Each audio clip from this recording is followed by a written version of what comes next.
WORL. I'd go to the mat with these guys any day. All right, welcome back to the show, folks. Hey, guess what? We had so much fun with that spaghetti eating challenge. We're going to do it again. Only this time it's going to be... I love it, Chris. We're going to do a pizza eating challenge. I mean, can you imagine the fun of this? I mean, you bring out these large slices of pizza. Well, actually, Pasquale wants to start everybody with an 18-inch pizza, and then slices after that, kind of like we did last time. They started out with a big plate. The opener is a giant pizza. Right. They eat that, and then we come out with individual slices on plates, and then we start counting. Right. And it's going to be like the final countdown.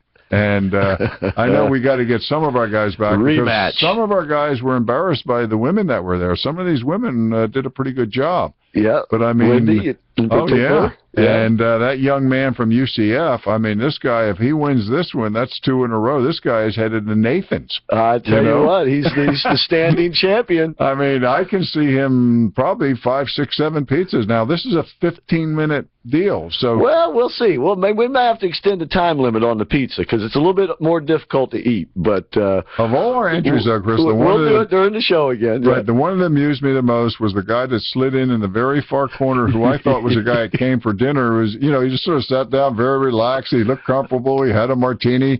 I'm thinking, boy, this was really great. He's not even in the contest, and he's bring me some more spaghetti, get some meatballs, will you? That's our dear friend Chris. We may get people walking in going, I'll take a pizza to go. Wait a second, you got to sit down and eat it in front of everybody.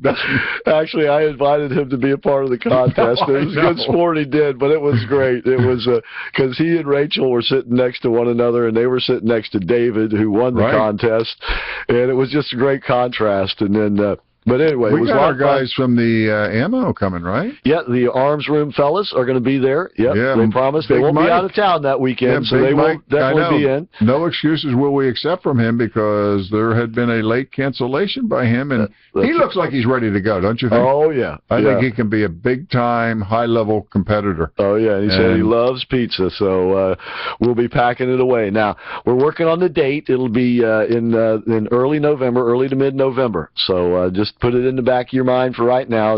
We'll have the date worked out probably by the end of this week, and we'll then start working on that date. And once again, we'll be putting together a nice prize package for the contestants, the winners, and we got a prize for those who attend. We're going to have a nice door prize that all you have to do is show up. You'll be given a raffle ticket, and somebody's going to win a really nice prize just for showing up. Plus, we'll have some doodads to hand out for everybody too. So you know what, the print heads have already made a commitment. They said that was one of the greatest events they had for themselves. Well, and that is the #1 sports organization, club-wise, booster-wise, in the country. I tell you what, they sure helped make our event. They were fun. It was a hoot, and so anyway, put it in the hopper there that we're going to be doing a pizza eating contest. And if you have a group or an organization, or you just want to get in on the challenge, step right up. 407-774-8255 is our phone number. That's right. Remember, 1 ball, 1 fall, loser leave town, no time limit. Here we go. It's 15 minutes, so be prepared.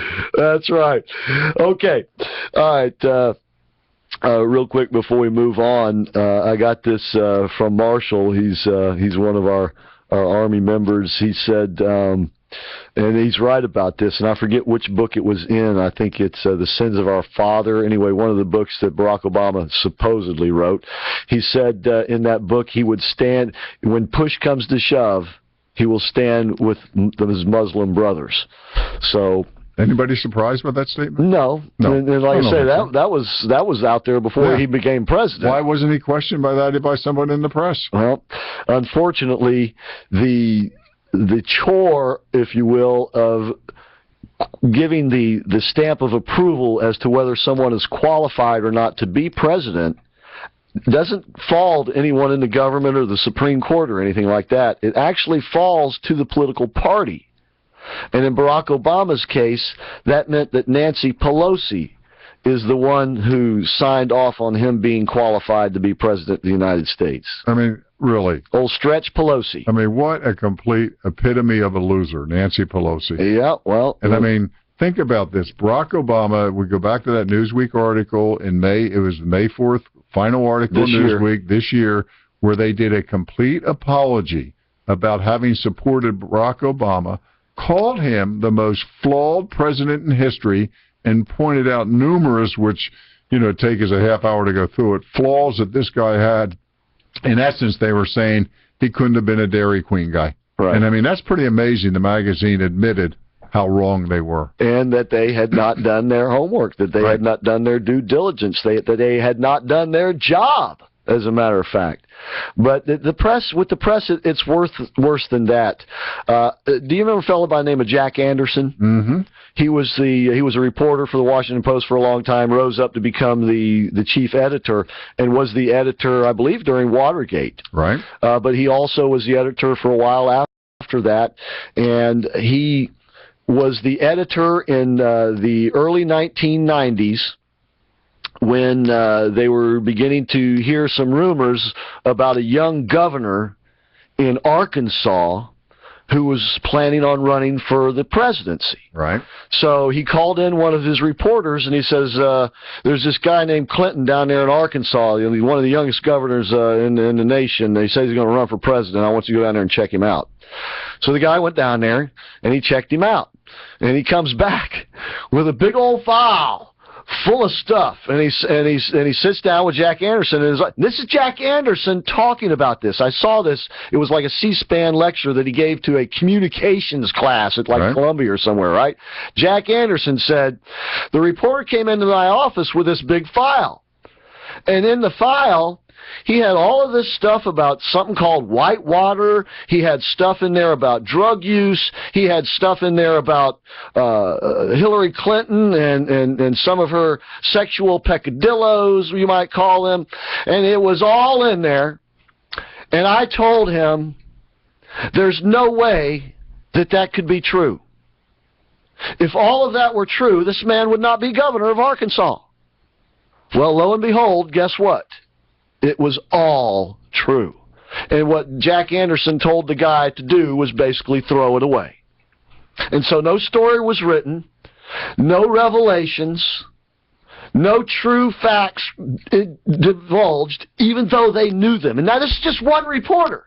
Okay? So any of the others, whoever went down there to find out, they found out the same thing, right? Right. Did they ever tell anybody? No. Matter of fact, I can remember the first one. The first person who actually tried, at least very hard, to bring out the whitewater and all of Hillary's shenanigans and the Clintons and all what they've been up to? A fellow by the name of Moonbeam, Jerry Brown. Jerry Brown was running against Bill Clinton in that primary, and he was trying his dogdest. Yeah. And I was following him because at that time he was for a flat tax. Yeah. And I've always kind of been a proponent of a flat tax, so I was following him, and he was making this big to-do about it. And I remember I went down to I believe it was a Bush rally. It was downtown, and a fellow by the name of Ed McDonough was there. Do you remember Ed McDonough? Ed, yeah. Okay, he was on Channel 2 News here for a long time. Very well. Okay, I went up to Ed McDonough, and I said, I introduced myself, said, hey, I'll watch you on TV all the time. He said, oh, okay, are you a Bush fan? I said, well, kind of, I'm watching it all. I said, but have you heard about all this stuff about Clinton? And he goes, what stuff? And I began to tell him what I had heard Jerry Brown talking about. He goes, I hadn't heard any of this. I'll look into this. We'll see about it. The media, they don't care to do their... And I'm not saying anything about Ed McDonough. I mean, he's a local guy. There was no reason why he should know anything about this. But the point is, the national media know a lot of stuff. We all know this, that they're not telling us. And in that sense, not only are they not doing their job, but they are going out of the way to be deceitful and deceive us. And this is why they fear people like Donald Trump and Ben Carson. And Carly Farina. Do you think she's going to rip apart Hillary if there's ever a debate between those two? She may not get her chance. Any amount of money Well, I don't think she's going to get her chance and not because of anything she may or may not do, but because I don't think Hillary's going to be around. Yeah, the other side's missing, right? Right. By the way, Ed Klein has written another book. Now, he's the one who wrote the book, The Blood Feud, the Obamas versus the Clintons, that we did the Dumb and the Feckless series. Well, it was a great book. We got a whole new book of material, so we're going to revive the Dumb and the Feckless series, and it's called Unlikable: The Problem with Hillary. Isn't that what it's called? Yeah. Unlikable: The Problem with Hillary.